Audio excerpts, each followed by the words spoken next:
ونستعينه ونستغفره ونؤمن به ونتوكل عليه ونعوذ بالله من شرور أنفسنا ومن سيئات أعمالنا من يهده الله فلا مضل له ومن يضلله فلا هادي له ونشهد أن لا إله إلا الله وحده لا شريك له ونشهد أن سيدنا ونبينا وحبيبنا وطبيب قلوبنا وشفيعنا وشفاء صدورنا وأعلانا وأولانا ومولانا وملجانا ومأوانا محمدا عبده ورسوله أرسله بالحق بشيرا ونذيرا وداعيا إلى الله بإذنه وسراجا منيرا فقد قال الله تبارك وتعالى في القرآن المجيد والفرقان الحميد فأعوذ بالله من الشيطان الرجيم بسم الله الرحمن الرحيم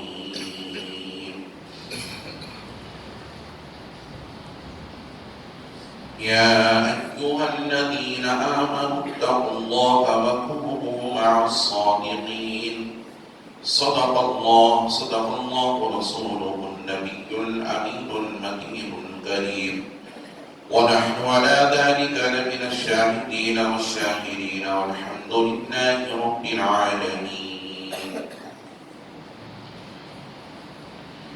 من علينا ربنا إسبعث محمدا أيده بأيده أيدنا بأحمدا أرسله مبشرا أرسله ممجدا صلوا عليه دائما صلوا عليه سمدا اللهم صل وسلم صلاة كاملة وسلم صلاة دائمة.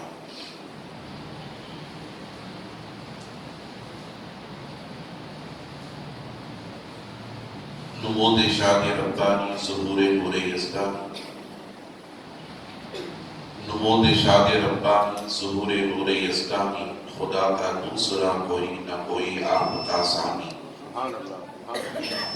خدا کے دین کی حقانیت کے دونوں شاہد ہیں خدا کے دین کی حقانیت کے دونوں شاہد ہیں معین الدین اجمیری محی الدین جیلانی.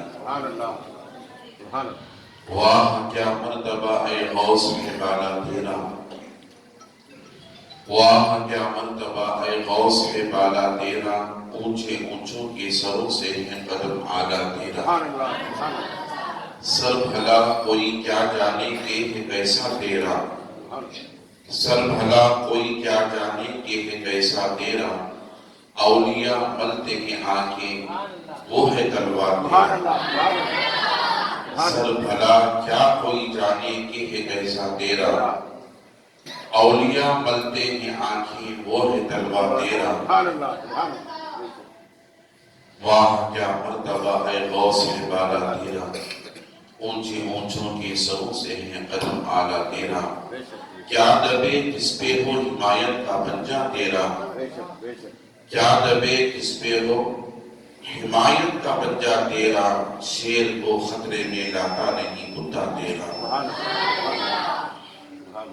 یا غوث معظم نور خدا مختار نبی مختار خدا یا غوث معظم نور خدا مختار نبی مختار خدا سلطان دعال قطب اولا حیراز جلالت ارض و سما.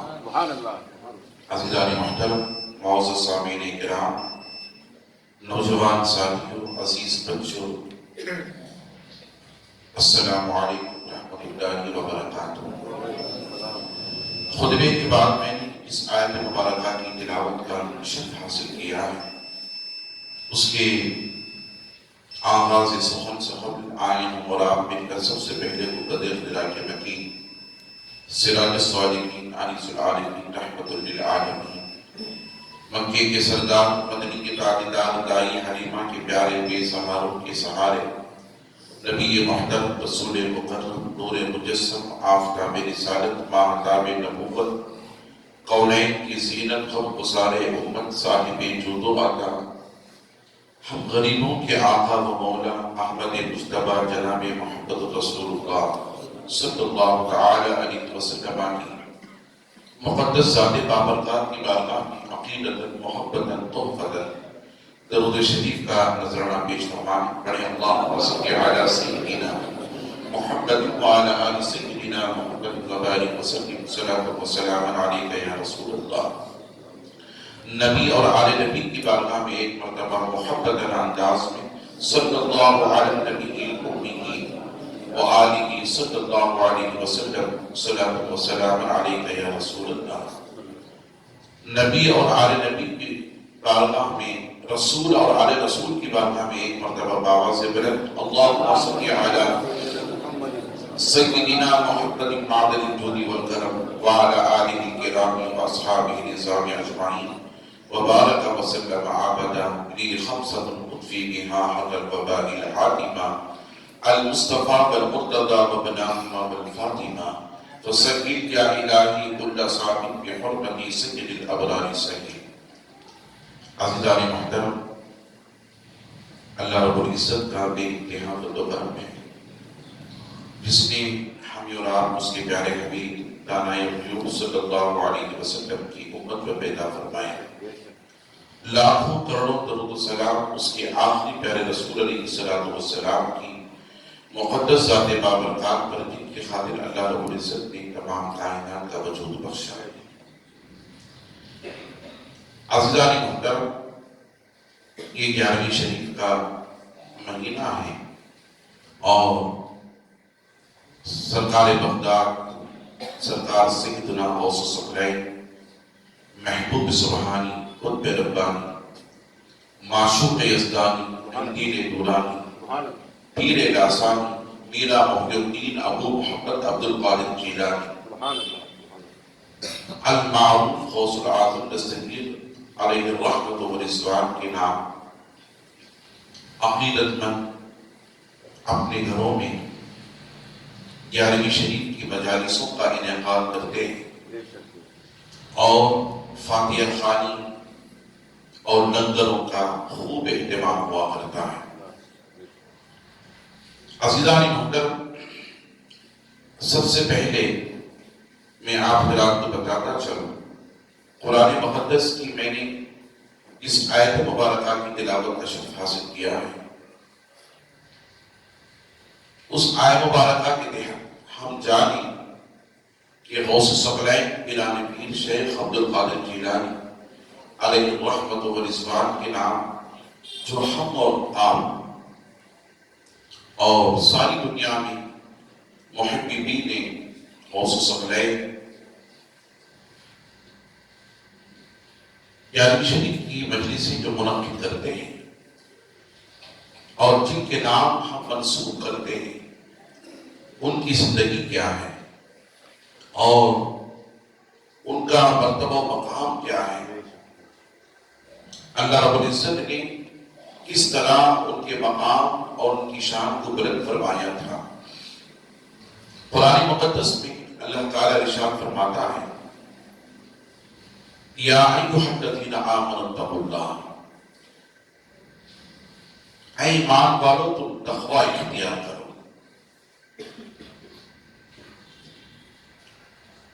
اور وَكُونُوا مَعَ الصَّادِقِينَ، اللہ فرماتا ہے تقوی کے ساتھ تم سچوں کی صحبت اختیار کرو۔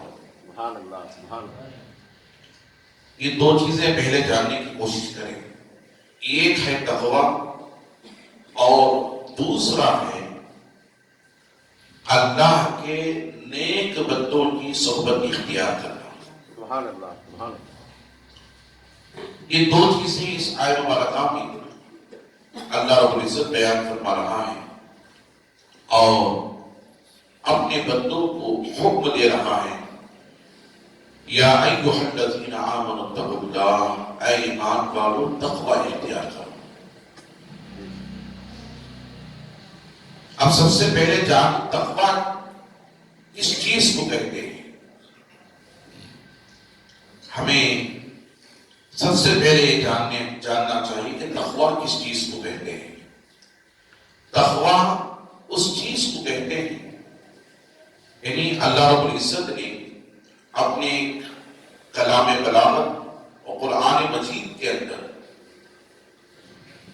قیامت تک آنے والے بندوں کے تعلق سے جو احکامات نازل فرمائے، جو فرامین نازل فرمائے، جو حکم صادر فرمائے، ان احکامات پر عمل کرنا اور قرآن مجید کے ساتھ احادیث کریمہ کی روشنی کے ذریعے سے اللہ کے نبی علیہ السلام کی زندگی کے تعلق سے رب نے جو حکم صادر فرمایا، لَقَدْ كَانَ لَكُمْ فِي رَسُولِ اللَّهِ أُسْوَةٌ حَسَنَةٌ، اے لوگوں اگر تم اپنی زندگی کو بہتر بنانا چاہتے ہو تو میرے محبوب کی زندگی کو اپناؤ۔ سبحان اللہ، سبحان اللہ۔ تو اب دو چیزیں تقوی میں، ایک احکامات خداوندی اور دوسرا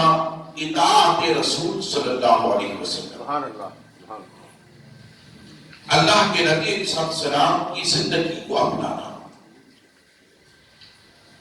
اور حضور علیہ السلام کے اعلان نبوت سے لے کر آقا علیہ السلام کے دنیا سے کوچ کر جانے تک جو 63 سالہ زندگی میں آقا علیہ السلام نے جو اپنی امت کو پیغام دیا، عرب کی اس وادی سے لے کر مکہ المکرمہ کی دھرتی سے لے کر مدینہ المنورہ کی اس پربہار فضاؤں اور مہکتی بہاروں کی اس سرزمین جسے مدینہ المنورہ کہتے ہیں، اس 23 سالہ زندگی کے عرصے میں حضور نے اپنی امت کو جو کچھ احکامات صادر فرمائے، اسے سنت نبوی کہتے ہیں۔ اس سنت نبوی پر عمل پیرا ہونا، ایک قال اللہ عز و جل یعنی اللہ کے احکامات پر عمل کرنا، دوسرا قال نبی صلی اللہ علیہ وسلم اللہ کے نبی علیہ السلام کے فرامین پر عمل کرنا، یہ ہے تقوی۔ یہ کیا ہے؟ تقوی ہے۔ اب اللہ کے احکامات پر عمل کرنا، نبی علیہ السلام کی زندگی کو اپنانے کا نام کیا ہے؟ تقوی ہے۔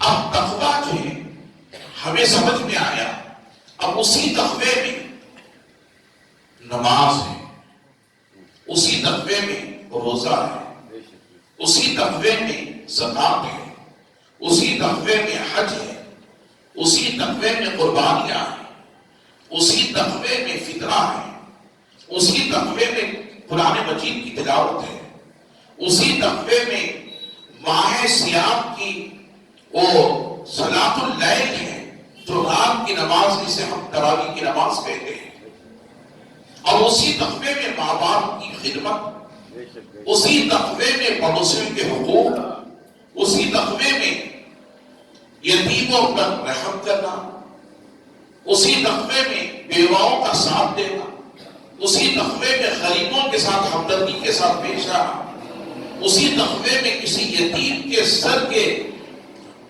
بالوں پر اپنا ہاتھ رکھ کر اسے تسلی دینا،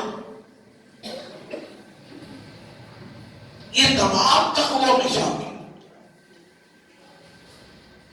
اس کا نام ہے تقویٰ۔ اللہ کے باتوں پر عمل کرنا، نبی کے باتوں پر عمل کرنا، اس کا نام کیا ہے؟ تقویٰ ہے۔ اللہ نے فرمایا یا ایھا الذین آمنوا، اے ایمان والو، اتقوا اللہ، تم تقویٰ اختیار کرو، اتقوا اللہ، تم تقویٰ اختیار کرو۔ پھر یہ ہے تقویٰ، ہمیں سمجھ میں آیا کہ دین پر چلنا، اسلام کے طرز عمل پر اپنی زندگی کو اپنانا، اپنی زندگی کو لے کر چلنا، اسلام کے طرز عمل کو اپنانا، نبی علیہ السلام کی زندگی کو اپنانا، اس کا نام کیا ہے؟ تقویٰ ہے۔ دین پر چلنا، اسلام کے روش پر چلنے کا نام تقویٰ ہے۔ اب یہ تقویٰ ہم نے ادا کر لیا، ہم نے نماز بھی پڑھ لی، روزہ بھی رکھ لیا، زکوٰۃ بھی دے دیا، حج بھی کر لیا اور فطرہ بھی دے دیا، ماں باپ کی خدمت بھی کر لی، احکامات خداوندی پر ہم نے عمل پیراگے ہو گئے۔ اب جب اللہ رب العزت نے اپنے احکامات پر عمل کرنے کا حکم دے کر ہمیں اس کے احکامات پر چلنے کا عادی بنا دیا، پھر اللہ فرماتا ہے اب بندہ جب تقوی والا ہو جاتا ہے، متقی ہو جاتا ہے، پرہیزگار ہو جاتا ہے، نیکوکار ہو جاتا ہے، صوم و سلام کا پابند ہو جاتا ہے، شریعت خدا پر گامزن ہو جاتا ہے، تو اب تو وہ جنتی ہونا چاہیے، اب تو وہ جنتی ہونا چاہیے۔ اب اس کے بدلے اللہ تبارک و تعالی عز و جل ہمیں کیا دے گا؟ بندہ جب تقویٰ اختیار کر لے گا، نیکوکار ہو جائے گا، متقی ہو جائے گا، پرہیزگار ہو جائے گا، تو اس کے بدلے رب ہمیں کیا دے گا؟ اللہ فرماتا ہے ان الذین آمنوا وعملوا الصالحات، بے شک وہ لوگ جو ایمان والے ہیں اور اچھا عمل کرنے والے ہیں، صالح ہیں، متقی ہیں، پرہیزگار ہیں، اللہ فرماتا ہے ان الذین آمنوا، جب ہم تقویٰ اختیار کریں گے اس تقوی کے بدلے اللہ ہمیں کیا دے گا؟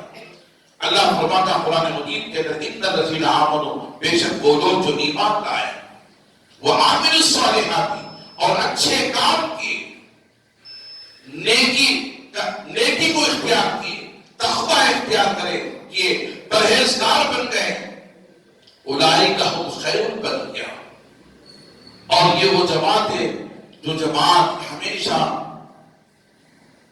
خیر کے کام کرتی ہے، بھلائی کے کام کرتی ہے اور نیک اور متقی بن کر رہتی ہے۔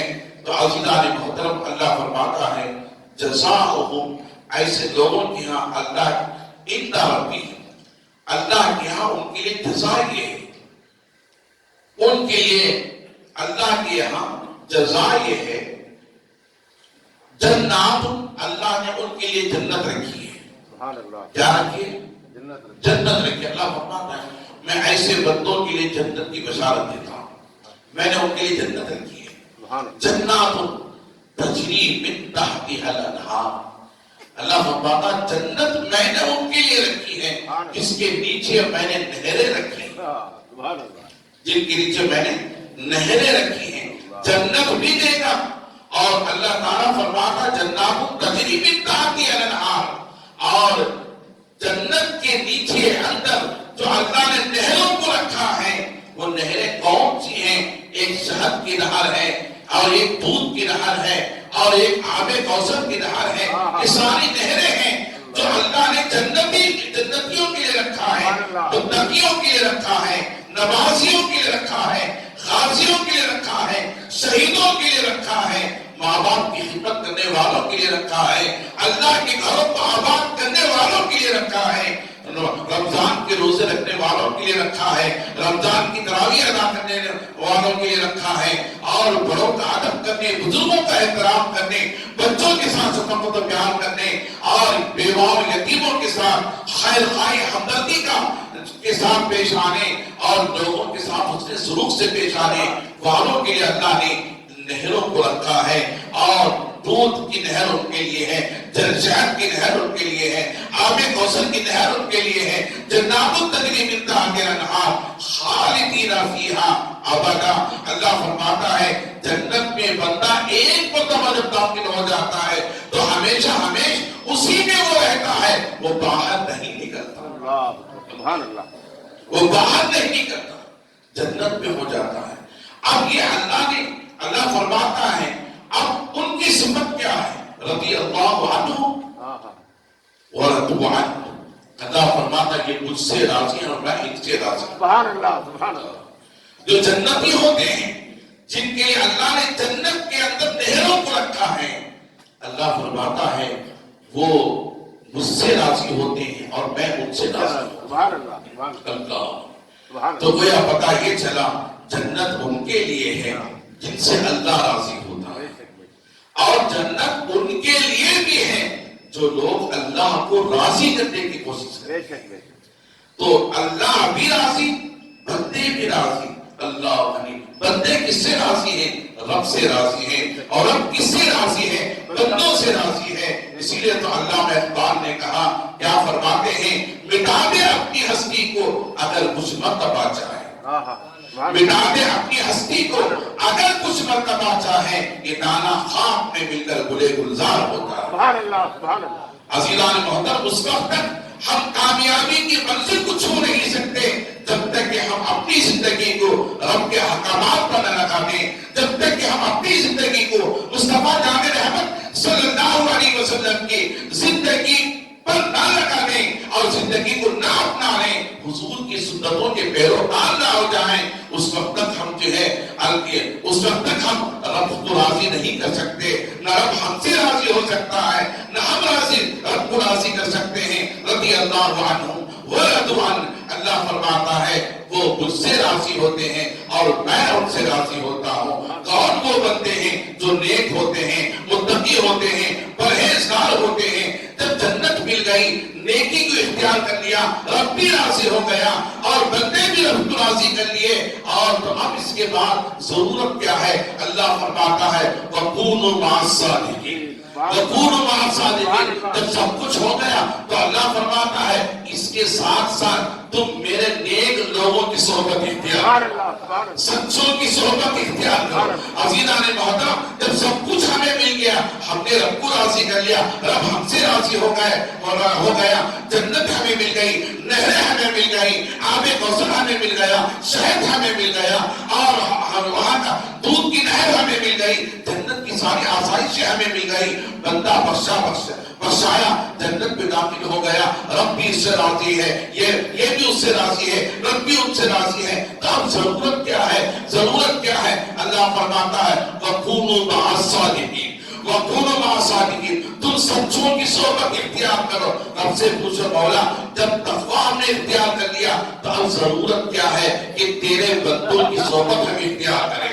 اب وہ بندے کون ہیں جن کی صحبت اختیار کرنے کا اللہ حکم دے رہا ہے؟ آپ قرآن ہی سے پوچھو. وہ ہدایت یافتہ بندے ہوتے ہیں، وہ رہنما بندے ہوتے ہیں، اور وہ قائد ہوتے ہیں، دین کے قائد ہوتے ہیں، دین کے رہنما ہوتے ہیں، اور اللہ کے ان بندوں کے رہنما ہوتے ہیں جو بندے گمراہی کے راستے پر ہوتے ہیں اور ان کو سیدھی راہ پر لے کر جاتے ہیں، دین پر چلاتے ہیں، اسلام کی روش پر ان کو لے کر آتے ہیں، سنت نبوی صلی اللہ علیہ وسلم پر عمل پیدا کراتے ہیں. وہ کون بندے ہیں؟ قرآن سے پوچھو. اللہ نے قرآن میں فرمایا اهدنا الصراط المستقیم، چلو سیدھے راستے پر، صراط الذین انعمت علیہم، ان کے راستے پر جن پر اللہ نے انعام عطا فرمایا. سبحان اللہ. اب یہی صراط الذین انعمت علیہم اللہ فرماتا ہے، اللہ ہی فرماتا ہے اهدنا الصراط المستقیم، چلو سیدھے راستے پر، چلو سیدھے راستے پر.